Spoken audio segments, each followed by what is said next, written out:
Muy buenos días, estimados oyentes y hermanos que sintonizan esta transmisión del servicio dominical. Hoy es 21 de febrero del año 2021 y queremos iniciar este tiempo de adoración y alabanzas al santo nombre de Dios, escuchando el llamado a la adoración que es extraído de la santa palabra de Dios del libro de los Salmos, capítulo 63. Salmo 63. Y dice así la palabra de Dios. Dios, Dios mío eres tú. De madrugada te buscaré. Mi alma tiene sed de ti, mi carne te anhela. En tierra seca y árida, donde no hay aguas, para ver tu poder y tu gloria. Así como te he mirado en el santuario. Porque mejor es tu misericordia que la vida. Mis labios te alabarán. Así te bendeciré en mi vida. En tu nombre alzaré mis manos. Como de meollo y de grosura será saciada mi alma, y con labios de júbilo te alabará mi boca. Cuando me acuerde de ti en mi lecho, cuando medite en ti en las vigilias de la noche, porque has sido mi socorro, y así en la sombra de tus alas me regocijaré. Está mi alma apegada a ti, tu diestra me ha sostenido. Pero los que para destrucción buscaron mi alma caerán en los sitios bajos de la tierra. Los destruirán a filo de espada, serán porción de los chacales. Pero el rey se alegrará en Dios, será alabado cualquiera que jura por él, porque la boca de los que hablan mentira será cerrada. Gloria a Cristo nuestro Salvador. En este momento elevamos a Dios nuestra oración congregacional de confesión. Oremos. Todopoderoso Dios y Padre, confesamos y reconocemos que lamentablemente fuimos concebidos y nacidos en pecado, y por lo cual estamos inclinados a todo mal y somos lentos para hacer el bien, que incesantemente transgredimos tus mandamientos y nos corrompemos cada vez más. Pero nos arrepentimos de ello e invocamos tu ayuda y tu gracia. Por esta razón, ten misericordia de nosotros, nuestro Dios y Padre, lleno de gracias y misericordia, mediante tu Hijo, nuestro Señor Jesucristo. Danos más y más de tu Espíritu Santo, para que desde lo más profundo de nuestros corazones reconozcamos nuestro pecado y nuestra inmundicia, y para que obtengamos el verdadero arrepentimiento y dolor por dichos pecados, y te agrademos a ti con una vida nueva y piadosa. Amén. Alabamos el santo nombre de Dios entonando el himno titulado En el Monte Calvario. En el himnario Celebremos su Gloria es el himno número 325. La palabra de Dios en la carta a los Filipenses capítulo 2 verso 8 dice así: y estando en la condición de hombre, se humilló a sí mismo, haciéndose obediente hasta la muerte y muerte de cruz. Cantemos.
Alabado sea el santo nombre de Dios.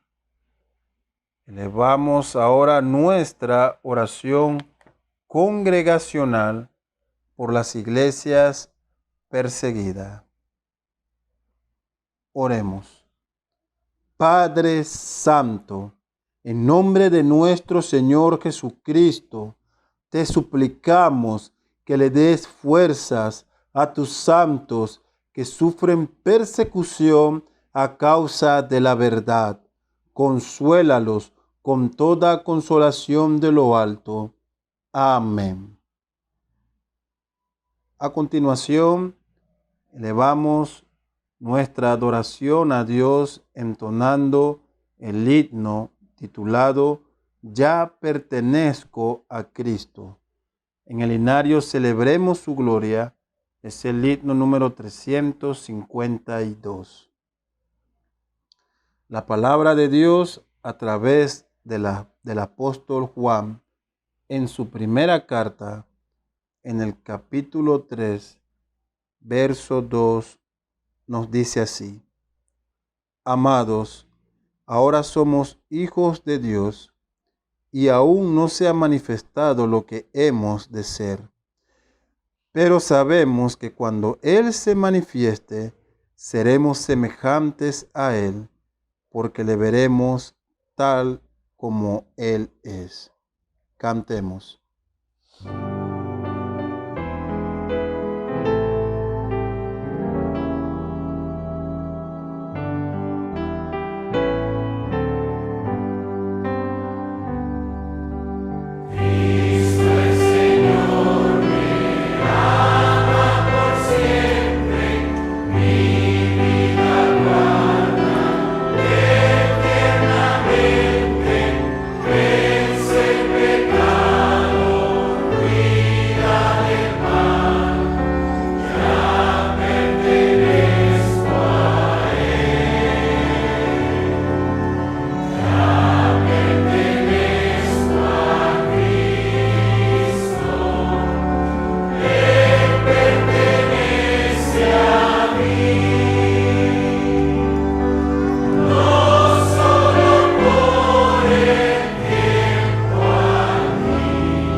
Bendito sea el santo nombre de Dios. En este momento tenemos la lectura de nuestra afirmación de fe. Citamos el credo de los apóstoles. Dice así la lectura: Creo en un solo Dios, Padre Todopoderoso, Creador del cielo y la tierra. Creo en Jesucristo, su único Hijo, nuestro Señor, que fue concebido por obra y gracia del Espíritu Santo, nació de María Virgen, padeció bajo el poder de Poncio Pilato, fue crucificado, muerto y sepultado, descendió al infierno, al tercer día resucitó de entre los muertos, subió a los cielos y está sentado a la diestra de Dios Padre. Desde allí ha de venir a juzgar a los vivos y a los muertos. Creo en el Espíritu Santo, la Santa Iglesia Católica, la comunión de los santos, el perdón de los pecados, la resurrección del cuerpo y la vida eterna. Amén. Como en cada servicio, hacemos la aclaración que cuando nos referimos a la Iglesia Católica, lo hacemos en virtud del significado de esta palabra que se refiere a la Iglesia Universal de Cristo y no en relación alguna con la Iglesia Católica Romana.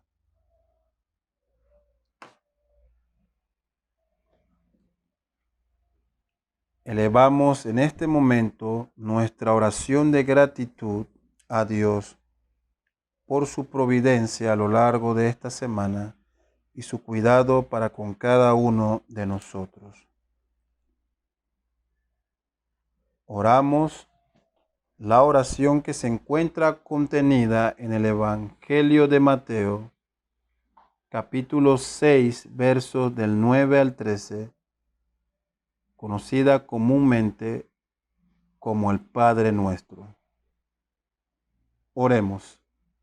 Padre nuestro que estás en los cielos, santificado sea tu nombre. Venga tu reino, hágase tu voluntad, como en el cielo, así también en la tierra. El pan nuestro de cada día, dánoslo hoy, y perdónanos nuestras deudas, como también nosotros perdonamos a nuestros deudores.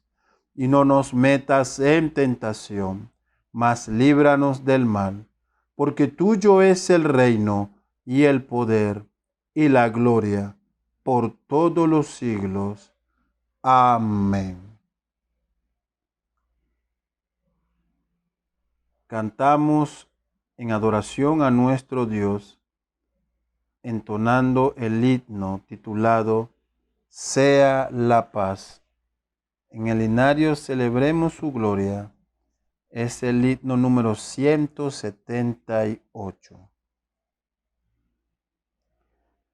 La palabra de Dios en el Evangelio de Marcos, capítulo 4, verso 39, nos dice: Y levantándose, reprendió al viento, y dijo al mar: Calla, enmudece. Y cesó el viento, y se hizo grande bonanza. Cantemos.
Bendito sea el santo nombre de Dios. En este momento nos preparamos para recibir la predicación de la palabra de Dios.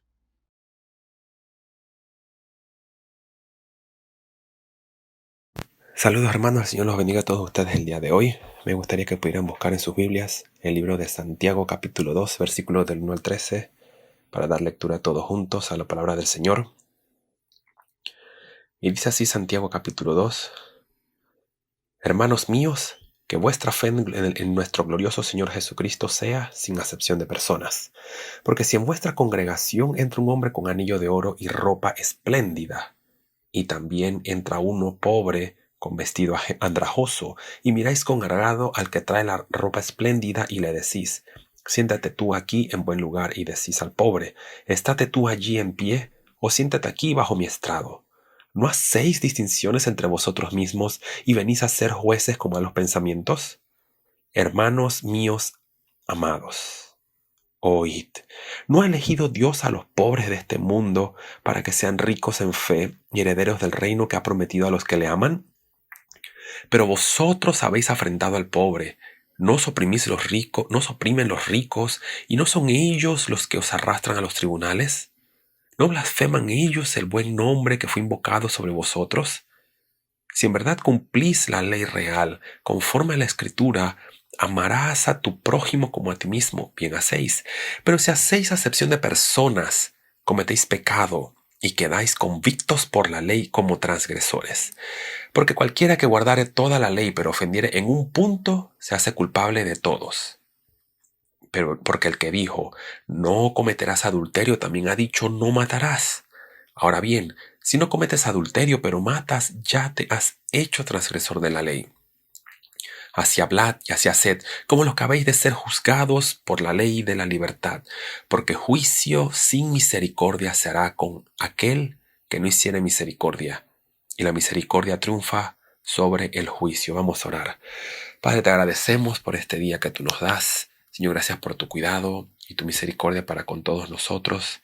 Señor, en este tiempo que nos reunimos, a pesar de la distancia, podemos escuchar tu palabra en nuestros hogares, pero como familia, Señor, escuchándote a ti, Señor, lo que tú tienes que decirnos a nuestras vidas.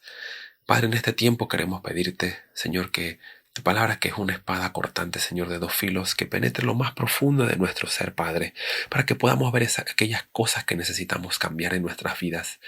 Señor, aquellas cosas que están mal delante de ti, que son muchas, Señor, en nuestra vida, pero por eso necesitamos tu palabra, Señor, y la asistencia de tu Espíritu Santo para poder ser formados más y más a la imagen de tu Hijo. Señor, que tu Espíritu Santo, quien es el Paracleto, Señor, nuestro ayudador, use tu palabra el día de hoy para nuestra edificación. Te pedimos todas estas cosas en nombre de Cristo Jesús. Amén. La semana pasada estuvimos viendo un poco acerca de poner en práctica lo que nos dice la palabra de Dios, vivir lo que creemos.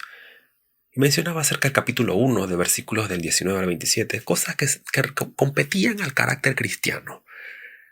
¿Por qué el carácter cristiano? Porque nos mostraba, lo primero era ser pacientes, decía Santiago a la audiencia, sé paciente, dice, pronto para oír, tardo para hablar, tardo para airarse. Pero no solamente eso, sino también decía, recibir la palabra que se te ha dado. Se debe recibir la palabra que ha sido implantada en tu vida, que es esa palabra que dice que te ha hecho nacer, la palabra de Dios. Pero también exhortaba a toda la audiencia, a toda la iglesia de la diáspora, y decía, deja la hipocresía. Es decir, no seamos hipócritas diciendo que creemos algo pero no lo vivimos. Dice, ser hacedor de la palabra. Ese es el llamado que se le estaba dando. Sed hacedores de la palabra. Y por último, Santiago mencionaba en capítulo 1, dice, la verdadera religión es esta, mis queridos hermanos de la diáspora. La verdadera religión es atender a las viudas y los huérfanos, porque son aquellos que necesitan, aquellos que no tenían nada. Pero no termina allí el versículo, dice, y guardarse sin mancha, dice, en este mundo o de este mundo. Entonces, siguiendo con el tema, nos compete el día de hoy con entrar lo que sería el capítulo 2 en el cual es un tema bastante controvertido, pero a la vez podemos ver que es algo en lo que nosotros como iglesia en este siglo XXI continuamos y seguimos viviendo. Y tiene que ver con la parcialidad dentro de la congregación. De versículos 2, capítulo 2, versículos del 1 al 4, entrando en este punto, vamos a ver que es interesante que Santiago le empieza a decir a esta congregación cosas que están sucediendo en la iglesia de la diáspora. Él les dice a ellos, les hace un llamado de atención por causa de que estaban acusando a Dios, es que las tentaciones son de parte de Dios. Todas estas cosas malas que estamos recibiendo de parte de Dios. Y le dijo, no es así. Dice, ellos no estaban sobrellevando las pruebas, estaban descuidando a los huérfanos y a las viudas, pero vemos que se añade aquí, dice, no hagan acepción de personas. Y eso es algo primeramente que no debe existir. Aquí tenemos una repetición de esa frase pastoral con la que él se dirige hacia sus hermanos. Y él les dice, hermanos míos. Esa es la frase con la que él se va a dirigir repetidamente aquí mismo en la epístola. Y él usa esta frase para decirle a ellos, buscando demostrarles lo que estaban haciendo mal. Y él entonces les manifiesta y les dice, ustedes han declarado una fe en nuestro Señor Jesucristo. Dice, han creído en Cristo Jesús como Salvador, pero dice, es incompatible con aquello que están haciendo de hacer acepción de personas. Es interesante el término que se utiliza para mencionar la palabra acepción, y es el término griego prosolepsia. Esta palabra literalmente significa parcialidad, o mejor dicho, un favoritismo. Cuando se habla o cuando es aplicada en su contexto, habla de respecto de las personas.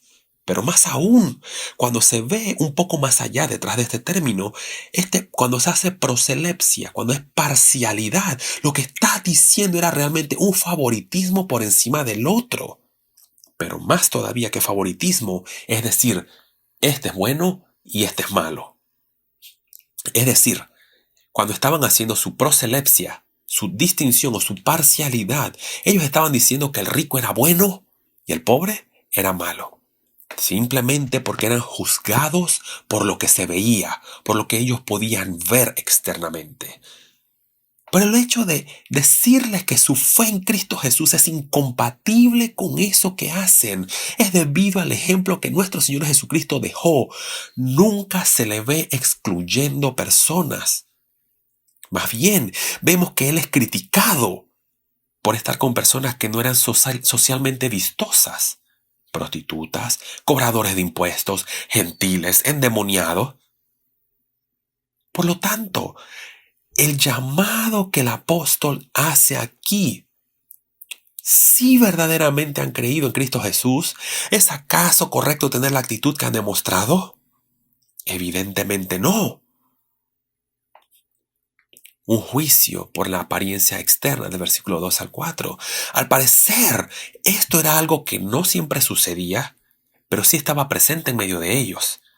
Y eso lo menciono a la manera en que Santiago escribe esta sección. Él aquí da la idea más de un ejemplo para atraer la atención a la realidad, que como decir que es algo que sucedió. Y déjame explicarle. Un poco más de claridad. La NBI lo traduce de la siguiente manera, versículo 2. Dice, supongamos que en el lugar donde se reúnen, es decir, haciendo de una manera de suposición, ¿cierto? Pero usted puede ser alguno de los que son anti-NBI y no le gusta, y podrá pensar que no tengo una base para eso. Pero la palabra griega utilizada aquí es ean.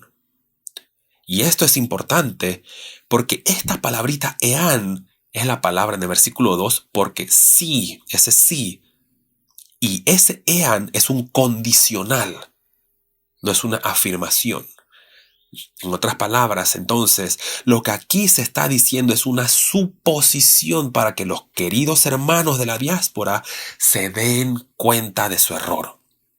Él les describe a este tipo de personas que entran, unos con lujo y esplendor, otros con muy poco y de manera incómoda a la vista de los creyentes reunidos. A los ricos se les hace pasar adelante, al andrajoso no le dicen nada porque es insignificante. Pero Santiago les dice, ¿no se dan cuenta que al hacer eso se creen jueces ustedes mismos? Pero él añade, jueces con malos pensamientos. Eso es bastante fuerte a pesar de la tranquilidad y equidad que se muestra en la epístola. ¿Quiénes son los de la diáspora? Déjenme preguntarle. ¿Quiénes son ellos? Muchos han escapado de la persecución, han quedado sin posesiones y aún así hacen acepción de personas. Es interesante que eso que estaba sucediendo aquí, en esta porción, no está alejado de lo que pasa hoy día en nuestro siglo XXI. Cuando vemos lo que sucede en nuestras congregaciones, diría yo que ya no es una suposición, como dice Santiago, sino que es algo concreto. A la congregación, ahora aquí sí, supongamos que mandaran a la congregación una carta diciendo que el presidente o el ministro se va a reunir un domingo. No me extrañaría que muchos lleguen temprano a la congregación. Otros estarían sonriendo ampliamente, ya que una persona de alto nivel social viene a la iglesia. El pastor tendría cuidado con lo que dice, estaría sonriendo de oreja a oreja y al final se sentiría honrado de que el presidente o ministro haya llegado a la iglesia. Y al final todos están felices y comentan de eso. No digo que eso es malo en sí, sino el contraste con lo que voy a hacer. Llega una persona olorosa a la congregación, llega sucia a la iglesia. Todo el mundo mira hacia atrás y piensa, cuidado porque nos roban. Los diáconos se supone que deben estar alerta por cualquier cosa. Con esto no estoy diciendo que no es posible que una persona así realmente no sea un ladrón, porque sí es posible. El problema, mi querido hermano, no es si fue el presidente o un ministro o un ladrón, porque al final todos pueden ser igual de ladrones. Tanto el que está bien vestido como el que está vestido andrajoso igualmente roban, igualmente van a robar, porque están bajo la misma condición de pecadores. Pero en niveles diferentes sociales. Y al igual que usted y yo, también robaríamos si somos deshonestos con nuestro tiempo de trabajo, si somos deshonestos con las cosas que tenemos que hacer. El verdadero meollo del asunto es que nosotros vemos a los que usan saco y corbata como buenos y justos, y a los malos vestidos, a los que están mal vestidos, como malos e injustos. A los que están bien vestidos le hacemos calle de honor, los honramos por sus logros académicos, los exaltamos y veneramos por encima de los demás. Pero los que no son socialmente rentables, se les menosprecia altamente. Los logros académicos, aquí paréntesis, no son malos ni están mal. Me refiero al hecho de pensar que por tenerlos, las personas son buenas. De igual manera, pensar que por verse pobre, ya es bueno de igual manera. Es exactamente lo mismo que hacer un juicio como lo hace el mundo. Nosotros no nos basamos en ver quién tiene y quién no tiene. No somos llamados a emitir un juicio por lo que vemos, sino como Dios le dijo a Samuel. Tú miras lo externo, pero yo miro el corazón. Realmente estamos haciendo un juicio parcializado con un criterio no bíblico, es decir, bajo nuestro estándar. Por lo tanto, es algo con lo que debemos tener cuidado, porque el mismo Señor Jesús dice, no juzguéis para que no seáis juzgados. Nuestros juicios u opiniones no son 100% exactos, puesto que están condicionados por causa de nuestra naturaleza pecaminosa. Y eso es algo que el mismo Santiago les dice a ellos repetidamente. Usted puede buscarlo en Santiago 4:20 y en el capítulo 1, versículo 20. ¿Quiénes pues somos nosotros que juzgamos con nuestro juicio nublado y caído a otros, violando la ley de Dios? Por eso el escritor dice, jueces con malos pensamientos. O la NBI dice, con malas intenciones. Y una versión holandesa de la Biblia en este versículo dice, ¿no os hacéis culpables de una discriminación malévola? Versículos del 5 al 7 nos habla acerca de los herederos del reino y es un recuerdo de las bienaventuranzas. En este versículo 5 vemos que Santiago les dice a la diáspora y continúa su argumentación y menciona lo siguiente: ¿no ha escogido Dios a los pobres según el mundo para que sean ricos en la fe y hereden el reino que prometió a los que le aman? Esa es la NBI. Y esta frase mencionada realmente es un recordatorio de lo que nuestro Señor Jesucristo le dijo al pueblo o a los que estaban con él en las bienaventuranzas en Mateo capítulo 5. Y si repasamos y pensamos un poco acerca de dicho tema que hemos estudiado, podemos ver que Santiago trae en mente este asunto. En el Evangelio de Mateo capítulo 5, versículo 3, vemos que claramente se nos dice, bienaventurados los pobres en espíritu. ¿Por qué? Porque de ellos es el reino de los cielos. De manera que aquellos que reconocen su pobreza, su incapacidad de poder acceder a la presencia de Dios por sus medios, es decir, necesitan la salvación en Cristo Jesús, son los que pueden heredar el reino de los cielos. Sin embargo, vemos por el contexto que ellos estaban afrentando a aquellos que necesitaban ser cuidados, es decir, las viudas y los huérfanos, nos dice 1:27. Esto es totalmente consistente con el contexto.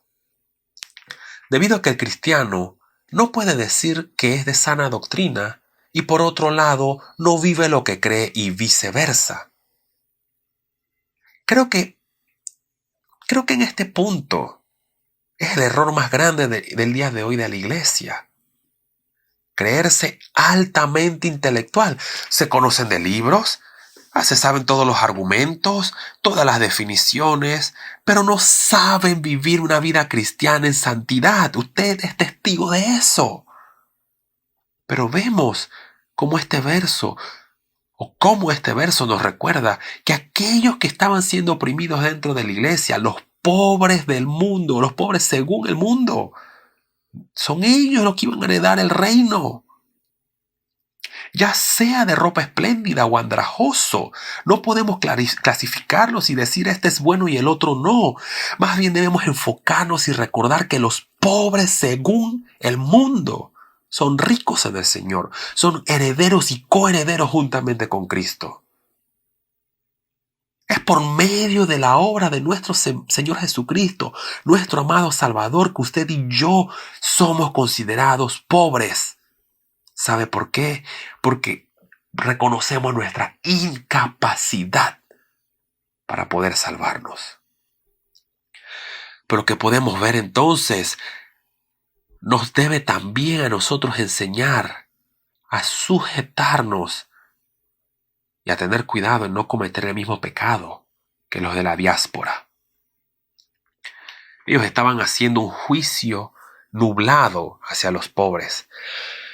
Y el autor de la epístola continúa y les dice a modo de recordatorio, esa misma actitud que ustedes tienen con los pobres, ¿no es la que los ricos o no es la que le han aplicado a ustedes?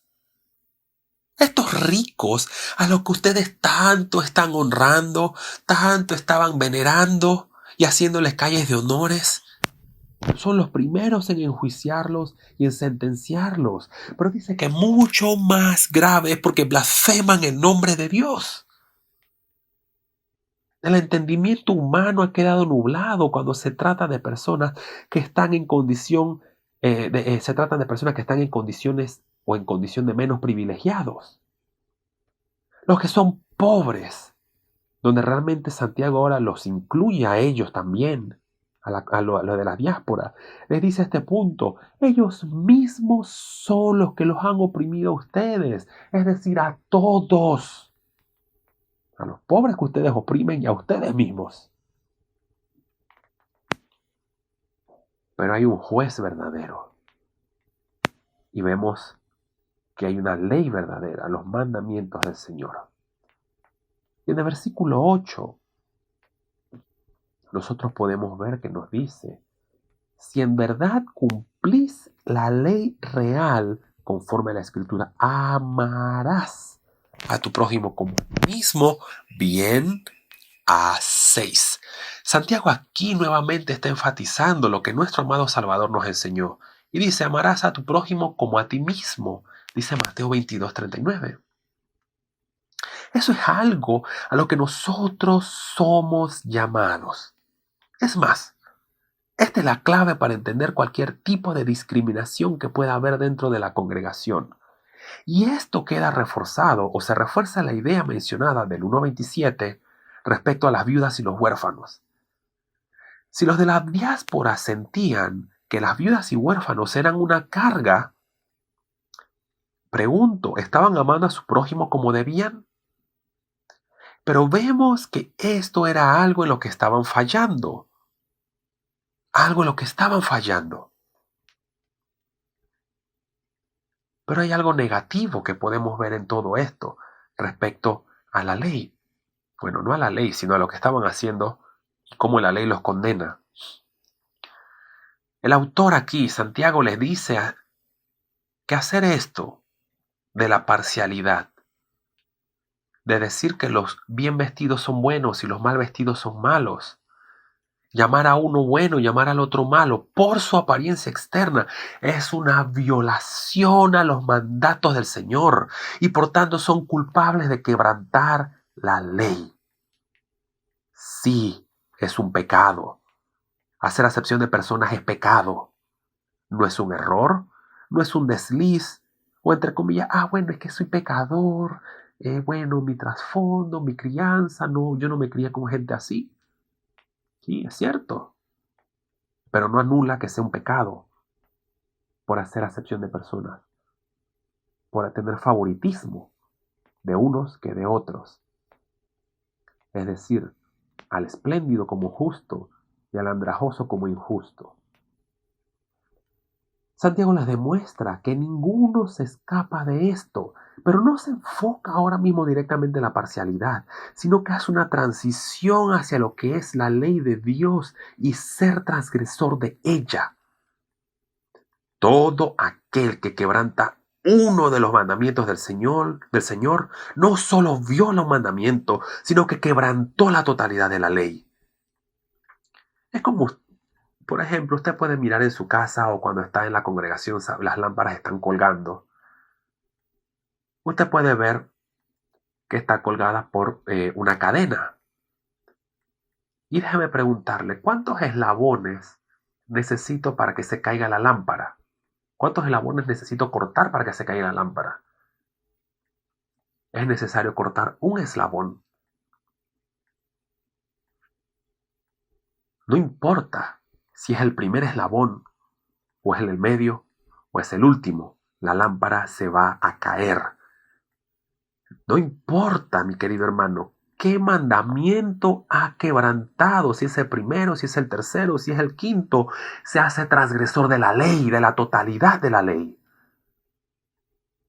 Es fácil decir, robar es pecado, matar es pecado, el adulterio es pecado, tener estatuas y muñecos a quienes se le enciende vela es idolatría, es pecado.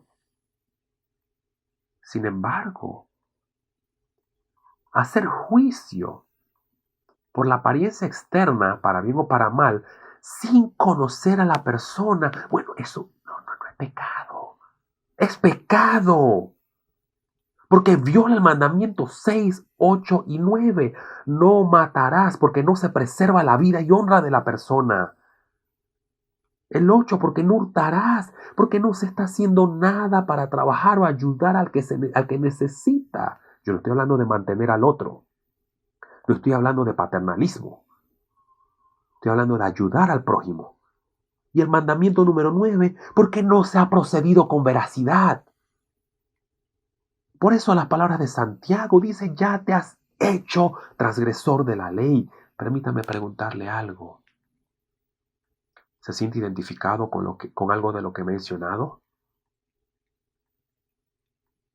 Creo que todos nos hemos sentido de dicha manera porque no somos inocentes de este pecado. Se nos olvida que somos lo que somos y estamos donde estamos en la iglesia por la gracia de Dios, no por nuestras capacidades personales. Si fuera de esa manera, ya no sería por gracia, sino por obra. El apóstol deja una advertencia para que no lo olviden, no se olviden. Si actúas sin misericordia, asimismo recibirás. Pero el llamado aquí es a que actúes con misericordia, le dicen los de la iglesia, de la diáspora. Porque dice, porque la misericordia triunfa sobre cualquier juicio que se haga. ¿Sabe por qué? Porque nuestro juicio, nosotros como jueces somos injustos.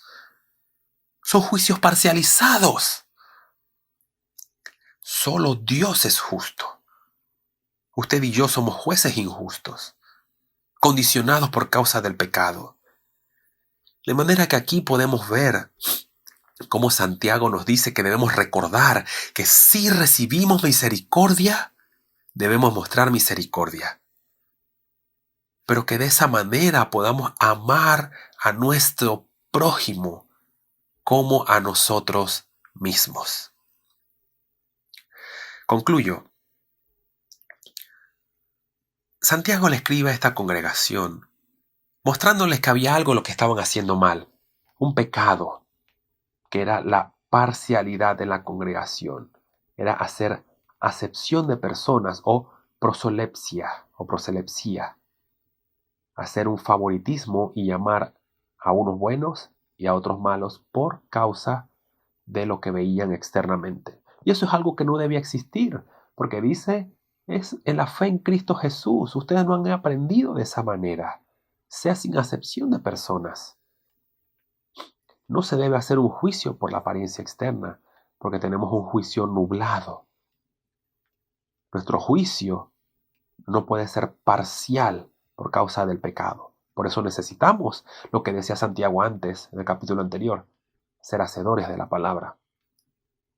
Pero vimos también que Santiago les recuerda a ellos y le dice, ¿recuerdan los pobres, los herederos del reino? ¿Se acuerdan? Nuestro Señor Jesucristo habló de las bienaventuranzas, los pobres en espíritu, porque ellos son los herederos. No te olvides de eso. Y no cometas un juicio, porque tú no eres un juez verdadero. Solamente hay un Señor, hay un juez justo. Y el juicio que nosotros acometamos no es un juicio totalmente parcializado. Es lo que le dice Santiago a la congregación de la diáspora. Una breve aplicación, querido hermano. Pensando un poco acerca de los herederos del reino, las bienaventuranzas, nos recuerda lo que dice allá en el libro de Apocalipsis capítulo 21, que dice que todos aquellos que han creído en Cristo Jesús estarán con Él, donde dice que no habrá más llanto, no habrá más dolor, no habrá más sufrimiento, porque Él, nuestro Señor Jesucristo, será el mismo quien enjugará toda lágrima.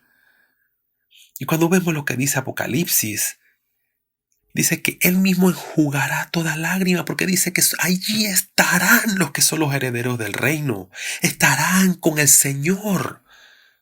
Mi querido hermano, nosotros tenemos un llamado a vivir la palabra de Dios. Y yo les compartí a los hermanos en estos días en el estudio bíblico del libro de Tito, que dice, hay un balance en el libro de Tito entre mostrar que tenemos conocimiento, conocemos la doctrina, pero también conocemos y vivimos lo que dice la sana doctrina para vivir la vida cristiana. No puede haber un desbalance en esto. Y es exactamente lo mismo que tenemos acá. Hacer un juicio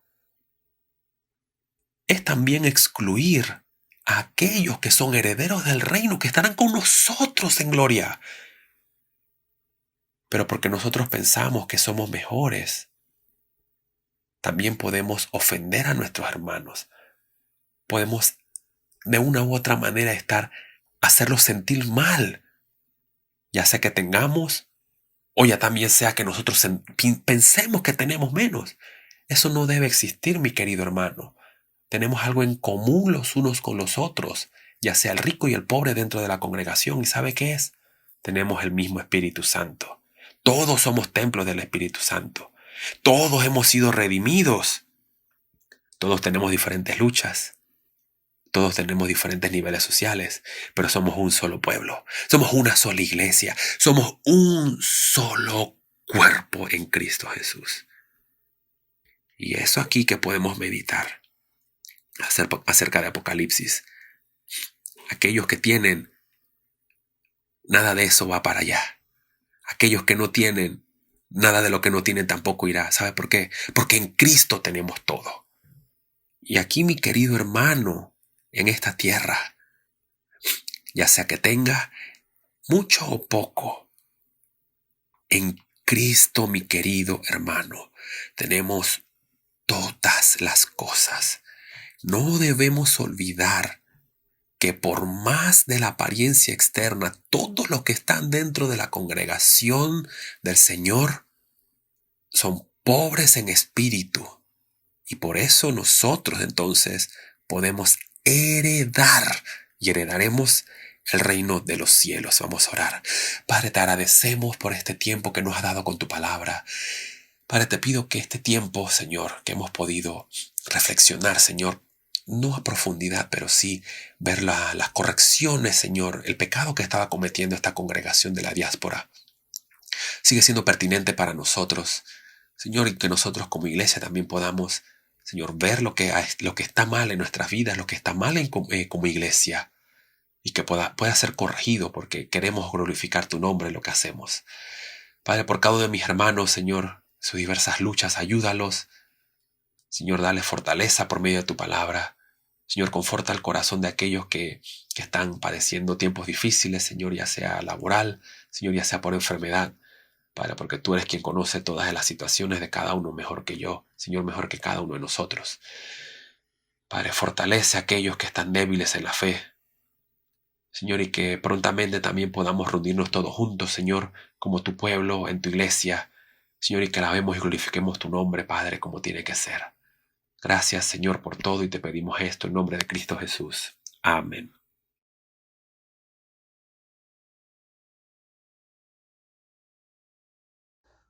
Damos gracias a Dios por la exposición de su santa palabra. Ahora entonamos la doxología final.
La bendición pastoral la extraemos de la carta de Judas, capítulo 1, versos 24 al 25.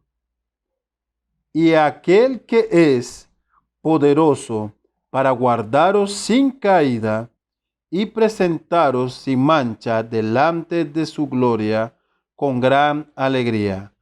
al único y sabio Dios, nuestro Salvador, sea gloria y majestad, imperio y potencia, ahora y por todos los siglos. Amén. Que Dios bendiga a su santa iglesia. Estamos despedidos.